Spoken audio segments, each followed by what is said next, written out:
Hello and welcome, I'm the Resolves, and today we're going to take another look at ManaRocks, but today we're going to take a look at how to build a deck, just sort of the general journey that you'll be going. So, as you can see, my missions have filled up since yesterday, so that's sort of like the beauty of the Battle Pass is that you are going to sort of fill up pretty quickly, because I think you'll get 3 on the regular pass, so it's still quite quick, but when you get up to over the Battle Pass, you get like the full 6 slots, it's just going to really sort of speed up your way. We've also got like a quest here to do create a new deck, which just so happens to be something that we will be doing today. So if you just jump onto my decks and then just get to create one, so it's pretty easy. We've got like a bunch of heroes, so we'd have like the Necromancer, who's got a special power that summons a 1/1 zombie that dies in the turn. So what it doesn't mention is that that zombie's got charge or haste or whatever you'd call it in the game that you've come from, but it's actually probably about equal to the red mage's power, which is deal 1 to a target.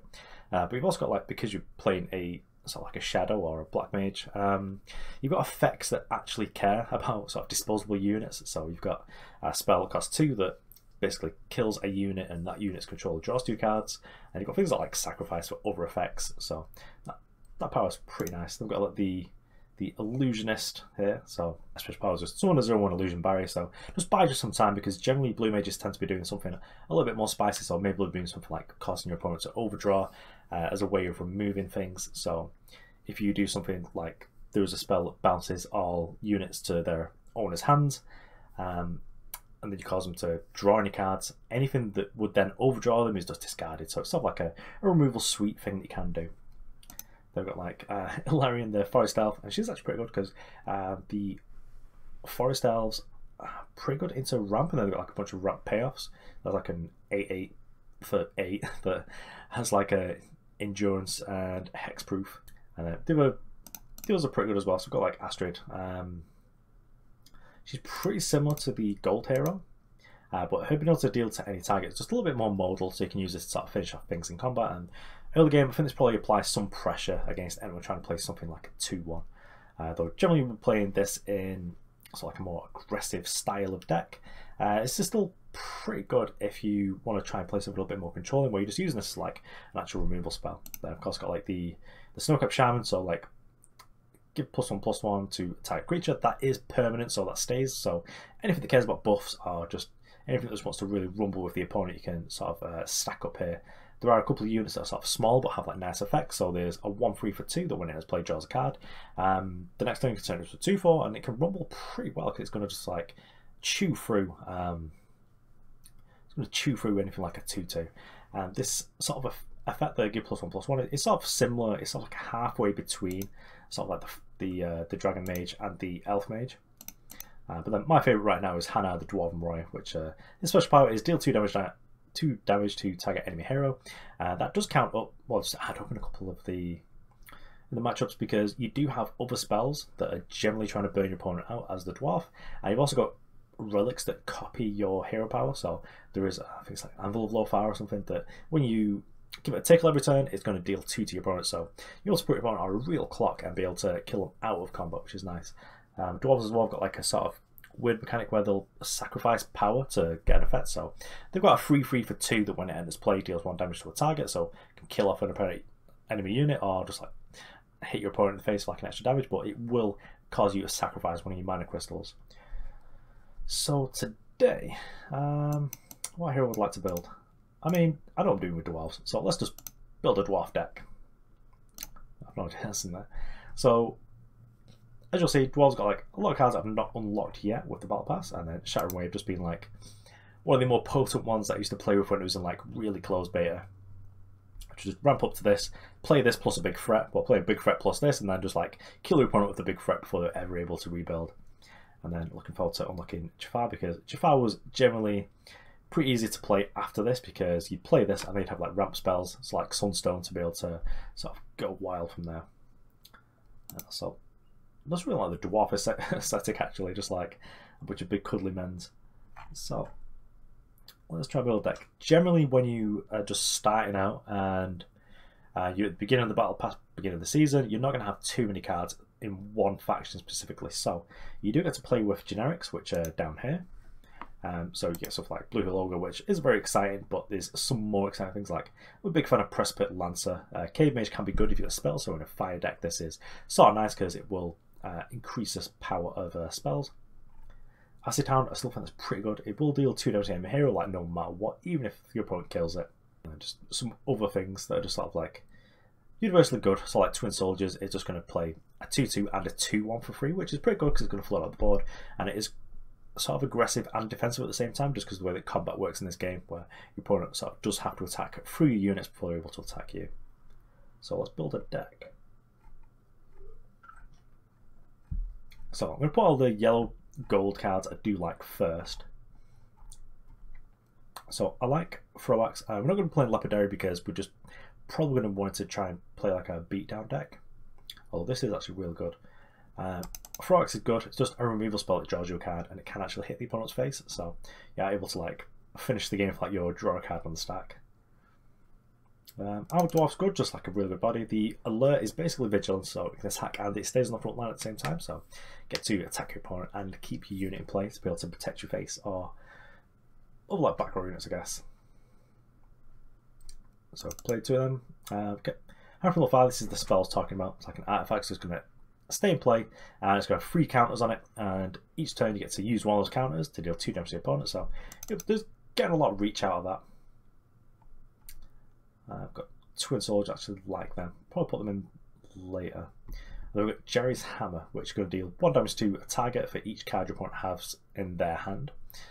So some of the translations are going to be worked on before this gets out of closed beta, but this is a Brazilian studio, so some of the language isn't perfect, and you will notice some gendered language like his, because that's just how it happens when you translate it.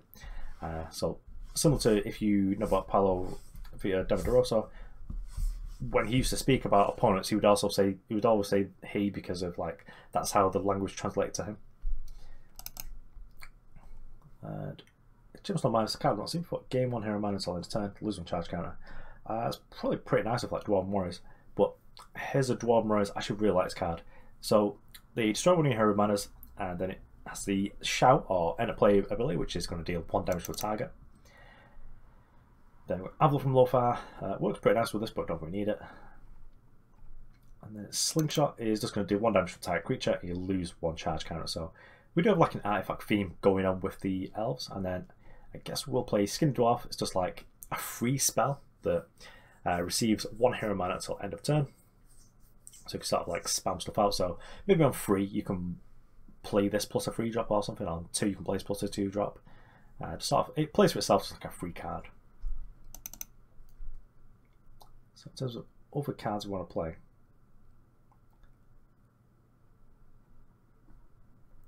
well, as I probably said before, I do like Precipice Lancer. I like Acid Hound because even if your opponent deals with it, it's still going to deal damage to them. And killing your opponent is what the game is pretty much all about, to be honest. As any card game is. Get some rush threats in here as well. So let's get Twin Soldiers and what was it? Got this one here. So play a couple of different free drops. So I can play like Ogre from Warlands, we've got Rush for free power, or I can play a Rootfoot Soldier, which is slightly better stats, but it's got Alert, which is like the vigilance or endurance of this game. I think we'll come back to that when we see how many cards we can actually get to. So I've got like 10 spaces left. Actually, this seems good. Rootfoot Archer, deal 2 damage to a target. It's going to be reach as well as being able to kill units, so I do like that.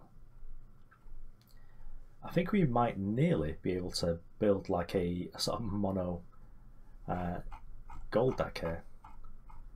But let's have a look at the imperfections. So what you can do as well is you can up here as like a filter, so you can sort of like click not owned so that it's up, or however you describe it, and then it won't show cards that you don't own. I'll just show my cards.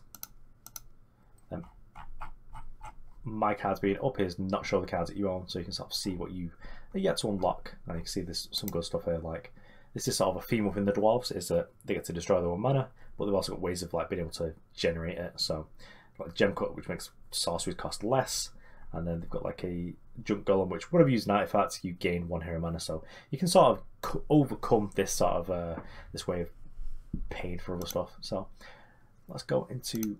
We don't want to see not owned because we just want to see what we've actually got. And just make it a bit more of a concise view. You can search for keywords, so you can put like alert in here, to show all the alert threats. So let's look for a second faction actually. So let us, I mean traditionally I'd go for red here. Let's look in white, see what we've got. Just click all these off. So do we have anything that we want? I mean, Snowcap Archer is actually just a much better roof archer, isn't it? It's just a 3-3, this is a 3-5. Yeah, it's not much in white right now. Red, of course, just got a bunch of burn spells, which are also going to be good. It's probably where I'll go to, actually. Not much in green, actually.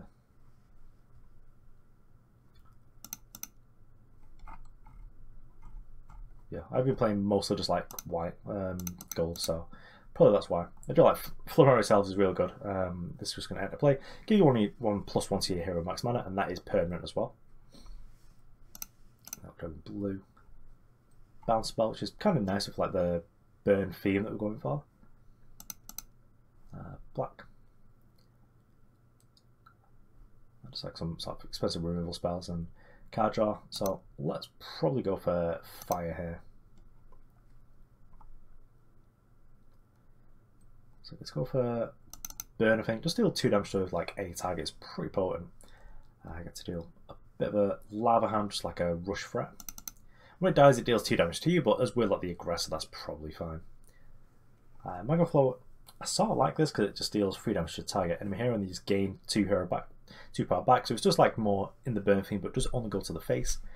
And you could use it to sort of like filter mana, I guess. But I think most of it's probably just going to be ManaRocks we'll get in here. It's like a 2-for-2 that does increase your hero mana max when it dies. And then is there anything else? Yeah, Sonic Dragon, that sounds great. That's a nice rush threat we can get. I think it's better than the ones we were looking at. So, oops. Let's call this like dwarf rush, I guess. Then save and test it. So you are able to save and test, which will let you play against like an AI. So I suppose play against blue.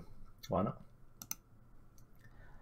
You can also play against players if you just saved it and then went back onto the queue. But for now, I think this is probably fine to be able to show us what the deck can do. So they've got a mulligan system as well. So you just select cards that you don't want. So let's probably don't have a 1-drop, do we? Ruffle actually probably kind of good though. But yeah, let's redraw this in case we find like a different 2-drop. There we go. So Dwarven Warriors. So what we're gonna do. You'll notice if you've been watching me sort of like talk about this for a while, I do periodically make videos of this game. Okay, so double Dwarven Warriors is probably a little bit aggressive. But I guess to kill off, I think we've got a 3-3 in play. So the animations got a lot smoother. Uh-oh. So this is a nuisance. The Unsummoner. Because it does get to return to owner's hand any creature damaged by this one, which is proper pain with Dwarven Warriors because you'll end up having to pay this cost again, which is quite a lot. So I suppose we'll just kill it. It does buy our opponent time because it gives us back the Dwarven Warriors, but we'll play these out later when we don't actually care too much. So as you'll see here, we've got to transform our mana. Because when you play something with a different sort of faction to it, so this has got like a 1 and a 1 for the one in the sort of silver gem is anything, and the one at the top has to be red. So what I'll do when we play it, it's going to convert one of our yellows to be a red, and then we can play sort of any spell that's got like a 1 red to it. If we played like a spell that had like a 2nd red to it, or we needed to... that's not super exciting, I'll be honest. We could kill that, which pushes us back up to sort of like being on par. I'm probably still ahead of us there, but that's sort of fine. And then as you see, like all generic spells do need like everything to be from your main hero colour. So there is a little bit of a downside there. So I did make a mistake there because I've completely forgotten that I couldn't actually just play Twin Soldiers. So I guess we'll just play an Acid Hound. But at least next time we can play like a 4, like play the Sonic Dragon. And We could actually also play the Riverfoot Arch if we really need to.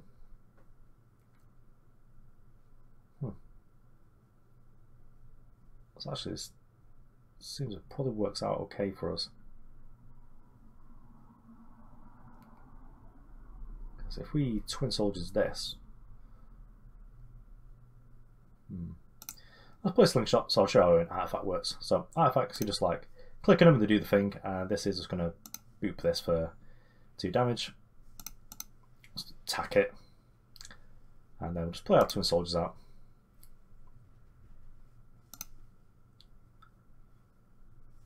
Let's see. Yeah, look, and these are pretty cool as well. So I've almost done. Did you turn it to a golem? Yeah. So this unit is a proper nuisance.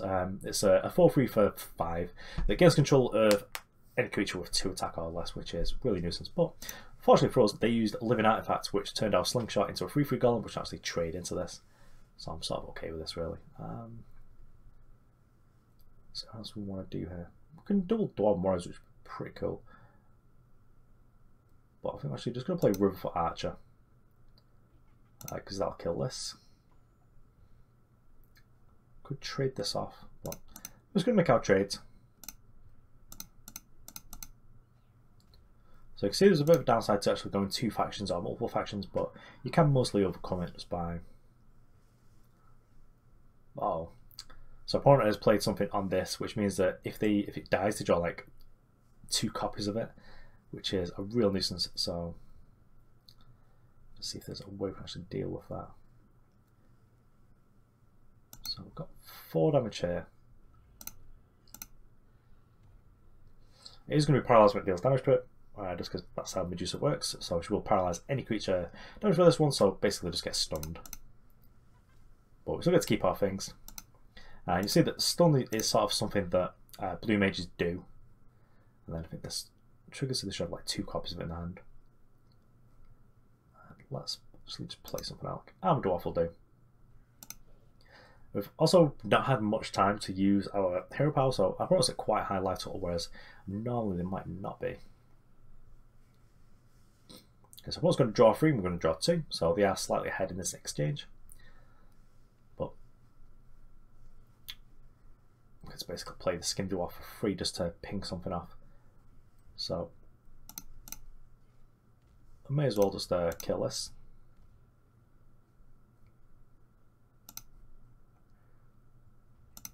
Play Skin Dwarf, which does die, but it sort of replaces itself in terms of like the power we've got. I don't get any slingshots here, have we? But I think we can actually afford to play our Dwarven Warriors now. Just because we've got like millions of powers. May as well play the big threats down. What else do we have here? I suppose we'll play Hammer. I start doing this, we're able to just start chipping our opponent down.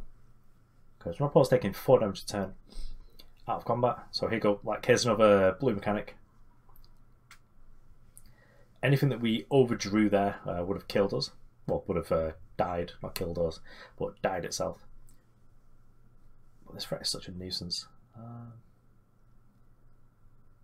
So we have 6 damage only plus a burn spell. So I'll boot this. I suppose we burn it, and then we can sort of choose to just use Dwarven Warriors on it.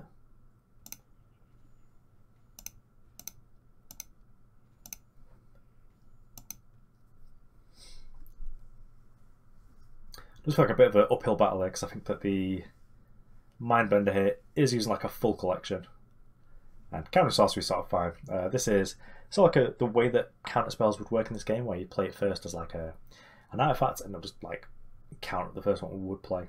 So you don't get like choice over it; it's just like a trap. May as well steal the 2 swap right here. Let's see what we've got. So I can deal 3 to this. So 4, and burn it plus Riverfoot. Oh, completely forgot that was in play, even though I just like spoke about it. Let's just Riverfoot anyway. deal 2 damage to it, and then play Molten Rock, be able to get our powers back up again. So if we attack our Molten Rock into this next turn, more of them, probably like natural due 1 plus like the 2 that they got from the Echoing Soul before. And now we're going to remember this, but we also don't have a spell, so I'll end up forgetting by the time it actually matters. So let's boot this one.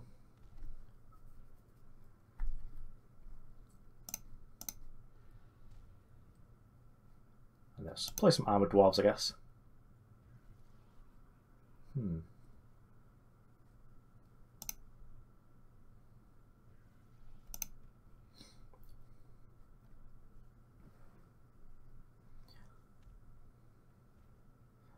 So there is a bit of a...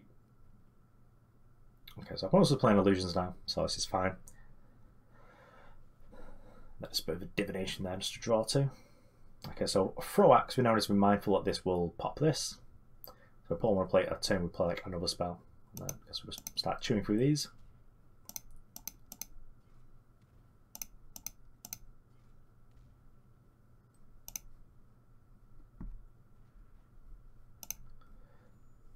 Tickle our opponent a little bit with just our hero ability, and then no more players, I believe, because our row's full with 6.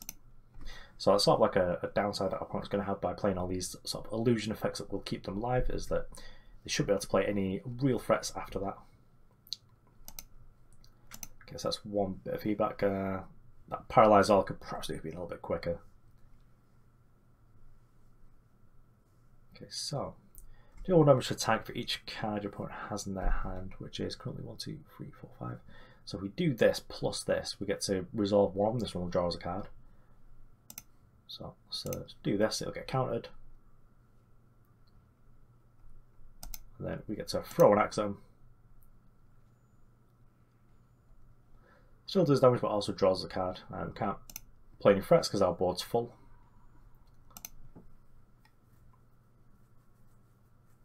But this turn, when it comes back to us now, all of our units should be readied again.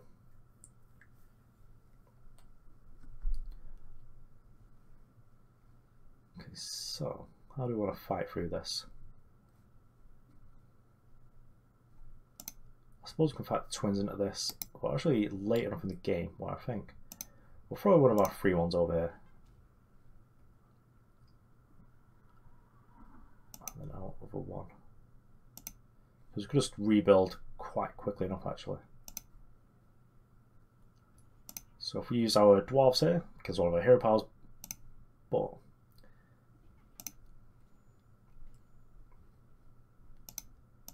they get to deal 6 to our opponent.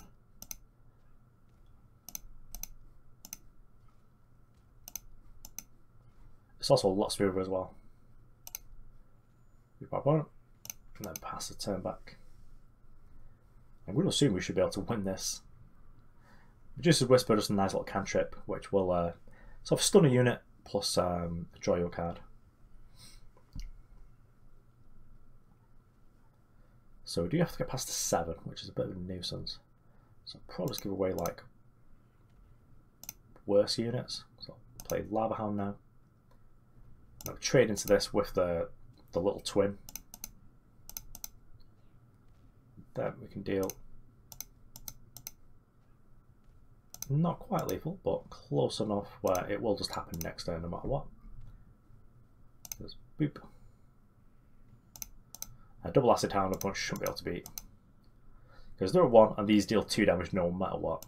So I do really like these in aggressive decks because even if your opponent kills it, it's going to deal 2 damage to it. So opponent gets to take another turn. See some spicy effects there.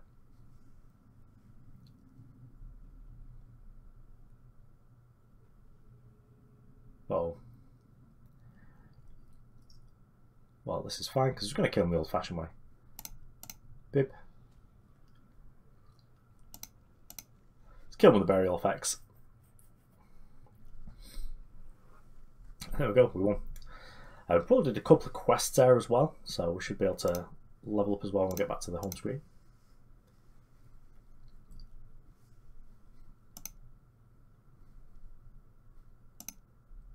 Well, let's take a peek. So yeah, completed some quests there. So actually you get to see like what happens when you level up now. So we unlocked some things, so a couple of different ones here. So got like a zombie find, which all creatures in your graveyard become 5/5 giant zombies, which is sort of nice with the token effects, and they should be able to like reanimate them and then bury alive as well. We're just going to copy 2 random creature cards to be deck to your graveyard, which is what we played in like one of our early reanimated decks in the really closed beta. I think that's months ago now when we made those videos where we're playing like a sort of like a green shadow sort of reanimate deck. So you do just like a lot more cards as you go in, and it seems to be pretty quick as well. Generally, just through like actual gameplay, it seems pretty quick. And here we go. Got some white cards here as well. No gold cards yet for our dwarf deck.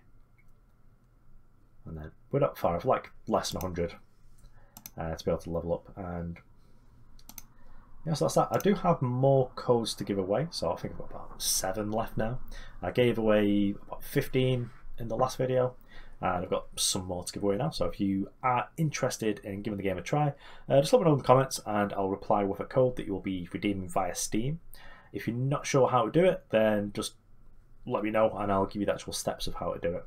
But yeah, I've enjoyed playing this game. I'm looking forward to seeing where it goes and just how it improves over time. And just bear in mind, this isn't the finished product quite yet. This is just like the beta season. So if you played Eternal, you can remember what Eternal looked like in closed beta and how it looks now. It's very different, as well as like other games like Magic: The Gathering Arena. Christ, that was awful. When I played that in closed beta and just had to close it because it just looked like it was just like a CFAX page nearly. It was like a very early website, to be honest, how it played. It was like really slow and clunky. Everything was like, fonts was weird. And now it looks like a really smooth machine. So yeah, I do like sort of supporting these from the ground up, sort of seeing where they go to. So thanks for watching. I've been NetResolves. I'll see you around.